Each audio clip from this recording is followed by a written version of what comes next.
Ant-Man, Batman, Superman, Lakers in 5. This video of Anthony Edwards strolling outside the crypto arena went viral, How y'all gonna be fucking with me? I just sent y'all nigga home. where he was seen interacting with Laker fans after eliminating them in the NBA playoffs. Ant-Man was hyped up because everyone was rooting for the Lakers to win the series. And everyone kept saying Lakers in 5, Lakers in 5. And then look, when we was up 3-1, they said Lakers in 7. which made it even sweeter for Anthony Edwards to end the series in 5 games. After the Wolves took down the King of LA, Adidas posted a picture of Edwards with the headline, "The Kingslayer." There's no doubt that Anthony Edwards has arrived as a new superstar in the league. And the scary part is, he's just 23 years old and only beginning his reign as the new face of the NBA.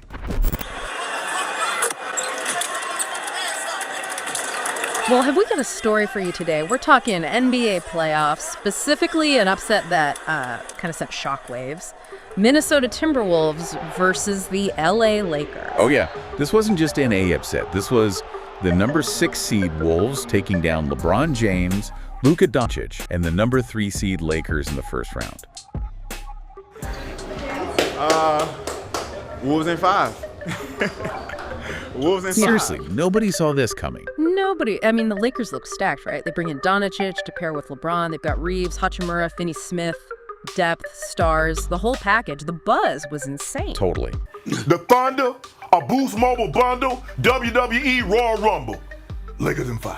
It was all pointing towards a deep Laker run. LeBron and Luka, I mean, on paper, that's terrifying. And then, bam, game 1. In LA, the Wolves don't just win, they, demolish them. 117-95. It was wild. They hit a franchise record, 21 threes. It felt like target practice out there. Anthony Edwards was flirting with a triple-double. You had Jaden McDaniels quietly dropping 25. And Naz Reid, off the bench, Yeah. what was it, 23 points? He was instant offense. Yeah.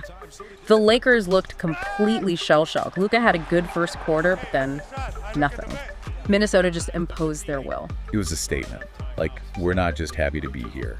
Edwards set that tone early. Aggressive, confident. Okay, so you figure Lakers wake up, right, it's LeBron and Luka. And they did. Game 2, they fight back, get physical, tie the series. Right. Doncic went off, nearly got his triple-double, exploited some matchups, showed his class. LeBron was LeBron.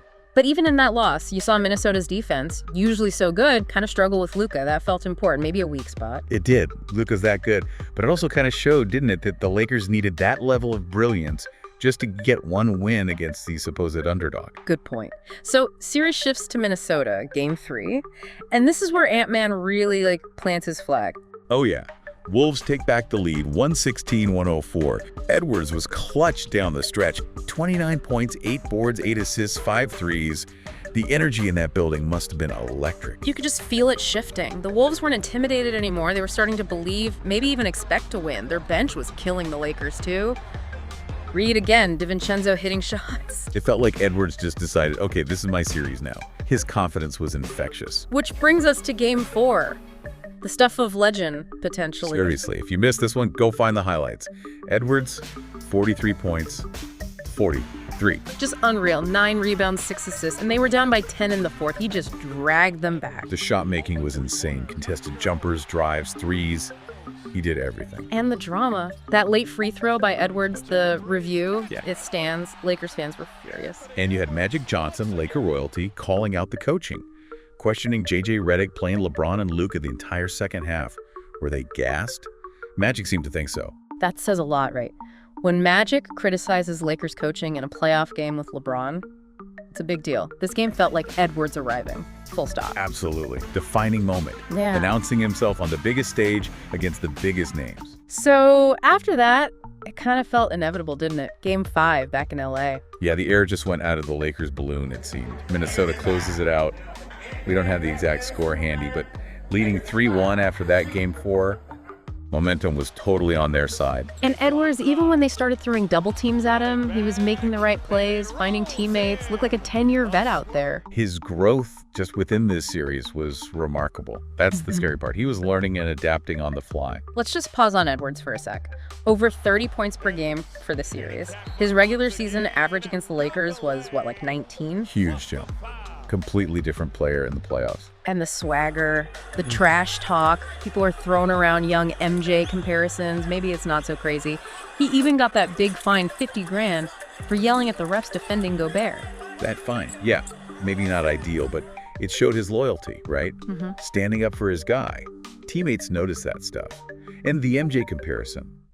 Right, look, it's early, but if you energy, that competitiveness, you see flashes. Beyond the scoring, though, his playmaking improved. More assists, fewer turnovers in the regular season. That's huge against a playoff defense. Exactly. He wasn't forcing things. He was reading the defense, like those blitzes the Lakers tried with Jackson Hayes, or when Vanderbilt gave him space.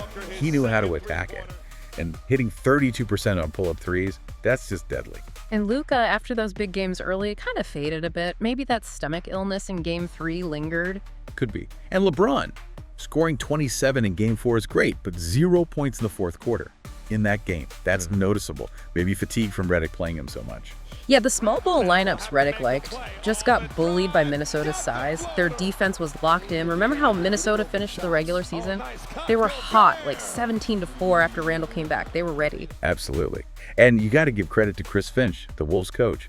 His game plans, sticking with one-on-one defense on Luka, sometimes winning challenges, he pushed the right buttons.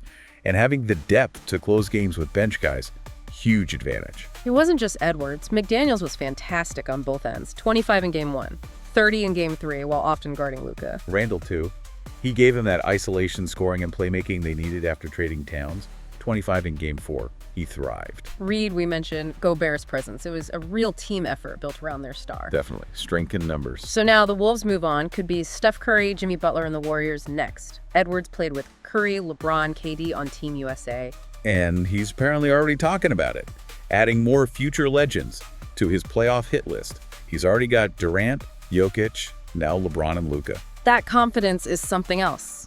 He wants the smoke. He's not backing down from anyone. That Warriors matchup, if it happens, would be fascinating. Their offense versus Minnesota's D. But Edwards seems to relish these challenges. Think about the implications here. Edwards isn't just a star. He's looking like a generational guy.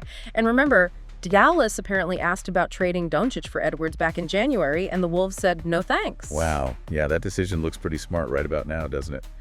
Minnesota is building something real, making the second round 2 years in a row.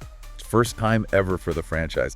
They're changing the narrative. They really are. It's not the same old Timberwolves anymore. Not at all. They've got their guy, a solid team, good coaching.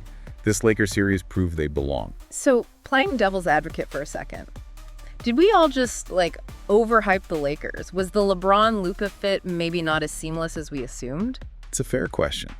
Maybe the lack of defense and size was always going to be their Achilles heel against a team built like Minnesota. Perhaps analysts, us included, underestimated the Wolves' discipline and physicality. And that Edwards' fine. While showing loyalty, it does bring up that constant debate about player conduct, especially in high-stakes moments. True. It's always a balancing act between passion and professionalism. But for the Wolves, the passion definitely fueled them in this series. Okay, let's wrap this up. Key takeaway. Anthony Edwards is that dude. He led Minnesota to a massive upset over the Lakers, put the league on notice. Yep, superstar performance, team effort, coaching masterclass.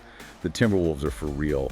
This deep dive shows you exactly how they pulled it off. So here's something to chew on. Edwards wants to take down legends. The Wolves have momentum. Yeah. How far can they actually go? Can they navigate the rest of the West? And who's the next big name on Ant's list? What do you think? Let that marinate.